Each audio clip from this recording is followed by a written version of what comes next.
அதாவது நான் வண்டி ஓட்டிட்டு போகும்போது பாட்டிலை கொண்டுட்டு பாலைவனத்தில் காட்டுவாங்க. ஆனால் எனக்கு முன்னாடி அத்தனை வண்டி போகும். அவங்க நிற்கிறாங்க நிற்கலைங்கிறது எனக்கு ஒரு பெரிய விஷயம் கிடையாது.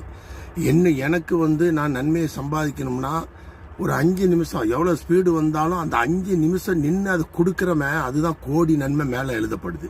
அதைத்தான் அதாவது ஒரு ஆள் என்கிட்ட சத்தியமாகவே கேட்டார் தம்மாமில். நான் பார்த்தேன் உங்கள் வீடியோவை. அது என்ன எக்ஸ்பிரஸ் வண்டி ஓட்டுறீங்க, நீங்கள் அப்படியே யாருன்னா வண்டியை நிப்பாட்டிடுறீங்க, தண்ணி கொடுக்குறீங்க அப்படி. ஆமாங்க, அவ்வளோ பெரிய தண்ணியை வச்சுக்கிட்டு போகிறதுக்கு அவன் தண்ணி இல்லாமல் சாகும்போது நான் கிடக்கும்போது என்ன எவன் பார்ப்பான் கடைசியில்? எனக்கு அந்த நிலைமை வந்துடக்கூடாது இல்லையா அப்படின்னு சொன்னேன். அப்புறம் தான் அவருக்கு நான் ஒரு விவரத்தை சொன்னேன்.